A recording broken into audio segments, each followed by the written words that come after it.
તૈયાર થઈ જાઓ. એકલા ચૈતરભાઈ આવે દાહોદમાં ને આપણે ભેગા થવાનું લડવાનું નહીં. મહીસાગરમાં ચૈતરભાઈ આવે, જિગ્નેશભાઈ આવે, અનંતભાઈ આવે, લડવાનું નહીં. તમારી રીતે પણ નેતા બનો, આગેવાની લો, લીડરશીપ લો. તમારામાં તાકાત છે, અંદર એ બહાર કાઢો. હા, જ્યાં જરૂર છે ત્યાં ચોક્કસ બોલાવો, પણ અમે બી અમારા બી ભૂત જેવા કામ છે. તમે બોલાવો ત્યારે અમે ડાંગમાં હોઈએ, તમે બોલાવો ત્યારે અમે ગાંધીનગર હોઈએ, ક્યારેક અમે દિલ્હી હોઈએ, કોઈ ટાવર પર ચડે ત્યારે બોલાવે તો પંજાબ હોઈએ. સાચી વાત છે કે ખોટી વાત? હવે પેલા કાકા એક ટાવર પર ચડ્યા, ફોન આવ્યો તો મેં તો ચંદીગઢ ના કે તમે આવો તો જ ઉતરું, પણ ચંદીગઢ થી કઈ રીતના ઉડીને મારું પ્રાઇવેટ વિમાન છે તો લઈને આવું, બરાબર કે નહીં? એટલે મેં કીધું ભાઈ લડો. ચૈતરભાઈ આવીને લડી લેશે, અમારા ભાગનું નથી. તમારા ભાગની લડાઈ કે હું કઈ અલાઉદ્દીન નો ચિરાગ નથી કે તમને બધાને પહોંચી વળું. તમારા ભાગની લડાઈ કોઈ માતાજી બાતાજી કે ભગવાન કોઈ લડવા આવવાનું નથી ભાઈ. એ મગજમાં બાંધી લેજો. કોઈના મગજમાં હશે કે મારી લડાઈ ચૈતરભાઈ લડી લેશે, કેજરીવાલજી આવીને લડશે, મારી લડાઈ ઈસુદાનભાઈ લડશે. ભાઈ અમે ક્યાં પહોંચી વળીશું? એટલે પોતપોતાની લડાઈ માટે તૈયાર રહેજો. કોઈનું ખોટું કરવાનું નથી, પણ આપણું છીનવાઈ જતું હોય તો આપણે ન્યાય માટે લડવું પડશે ને. એના માટે હું કેમ છું, અમે બેઠા છે, કઈ વાંધો નથી. અમને જેટલું ભગવાને જ્ઞાન આપ્યું છે તમને માર્ગદર્શન આપીશું. અમારાથી દોડાશે તો સહકાર પણ મળશે. પણ હવેનો સમય તમે ટાઈમ કાઢજો. બિલકુલ હવે બાંધછોડ ચાલવાની નથી. હવે થોડો સમય આપો. આ સમય જતો રહેશે. હું ધારાસભ્ય છું, આજે થોડી ઘણી આપણા ગુજરાતમાં 4 ધારાસભ્ય છે. આગળ કઈ નહોતું તો બી આટલી સરસ વિધાનસભા લડ્યા છે. લડ્યા છે કે નથી લડ્યા?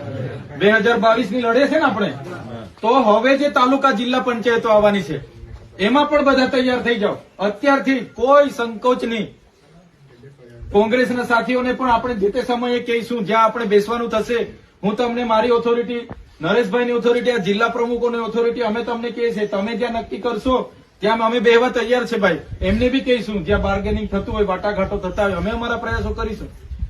જ્યાં થતું હોય ત્યાં, એમાં કોઈ ચિંતા કરવાની જરૂર નથી. પણ તમે તૈયાર થઈ જાઓ.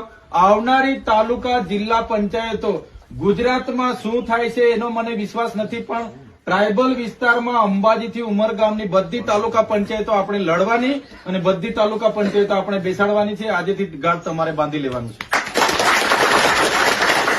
સાંજે મીટિંગો રાખો, અમને બોલાવો. મહિનામાં 15 દાડે એક જિલ્લાનો કાર્યક્રમ અમને ઘડીને આપો તમે, અમે આવીશું. રાતે તમે 4-4, 5-5 મીટિંગો રાખો, અમે કરીશું. લોકોને સમજાવીશું. લોકો રાહ જોઈને બેઠા છે. તમે મીટિંગો ગોઠવો, કેવડિયા ગોઠવો, ડાંગ ગોઠવો, આહવા ગોઠવો, અમને બોલાવો. ગામમાં રાખો. હવે તાલુકામાં નથી કરવું. આપણે ઉઠી બેઠા કે સર્કિટ હાઉસમાં બેહીએ એનો કોઈ મતલબ નથી. એ તો આજ ભેગા થાય છે. એમની સામે હું ભાષણ કરવાનું, એ તો જાણે જ છે બધું. પણ જે લોકો નથી જાણતા આ લોકોની સિસ્ટમ, એમને આપણે જાણ કરવાનું છે કે આ લોકો કઈ પ્રકારનું રાજ લાવવા માંગે છે. સંવિધાનને ખતમ કરો, પોલીસનો ઉપયોગ કરો, વહીવટી તંત્રને છૂટો દોર આપી દો. આજે ગુજરાતમાં કોઈ બોર્ડ નિગમની નિમણૂક નથી. આજે અધિકારી રાજ ચાલે છે. કોઈ બોર્ડ નિગમની, પાણી પુરવઠા, બધા નિગમો હમણાં સુધી ચાલ્યા તે બંધ. કોઈને નિમણૂકો નથી. બધું અધિકારીને હોપી દીધું. કરો તમે, ભ્રષ્ટાચાર કરો. એટલા માટે અમે તો જાણીએ છીએ, વિધાનસભામાં બી લડીશું, ગ્રાઉન્ડ પર બી લડીશું. પણ તમને બધાને વિનંતી છે, તમે પણ નેતા બનો. તમારી માનસિકતા હવે ખુલ્લી કરો. આટલી રાષ્ટ્રીય પાર્ટી છે, એના કાર્યકારી પ્રમુખ છું હું. આ બધા પ્રમુખો બેઠા છે ને, બધા તમે બધા ક્રાંતિકારી લોકો છે. બાકી તો ચેકડેમ બનાવવા વાળા, કોન્ટ્રાક્ટ બનાવવા વાળા તો બધા પડેલા જ છે. એ બધા ભાજપમાં જ હશે. જેને દારૂ વેચવાનો હશે, જેને જુગારના આંકડા ધંધા ચલાવવાના હશે, જેને માટીનું કૌભાંડ કરવાનું હશે, જેને હાઈવે ટેન્ડર ભરવાના હશે, જેને બ્રિજ, જેને આરસીસી રોડ ખાઈ જવાના હશે, બધા ભાજપમાં બેઠા જ છે. પણ આપણે તો લોકોના કામ માટે લડવાનું છે. બરાબર છે? એટલે આવનારા દિવસોમાં લડત બહુ લાંબી ચાલવાની છે ભાઈ. આવી મુવમેન્ટો કાયમ થશે. જ્યાં જેને અનુકૂળતા એ રીતના બધા ઉપસ્થિત રહીશું. પણ હવે તમે નેતા બનવાની આગળ વધો. જેને જ્યાં તક મળે ત્યાં, સરપંચમાં મળે, તાલુકા જિલ્લામાં મળે, નગરપાલિકામાં મળે કે 2027માં ધારાસભ્યમાં તક મળે, એમાં લડો અને બધા નેતા બનો. અને જ્યાં સુધી આપણે રાજ સત્તામાં નહીં આવીશું ત્યાં સુધી આપણો કોઈ મેળ પડવાનો નથી. આજે હું રાજ સત્તામાં છું, ધારાસભ્યમાં છું, ત્યારે આજે મારા ઘરે તમે આટલા લોકો આવ્યા છો. કાલે તમારામાંથી બીજા 10 ધારાસભ્ય બનશે તો આપણું સંગઠન ઓર મજબૂત થશે.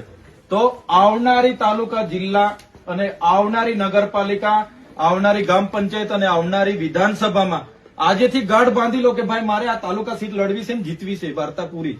આ મારી જિલ્લા સીટ લડી લેવી છે ને જીતવી છે, વાર્તા પૂરી. મારે 2027 ની વિધાનસભા લડવી છે.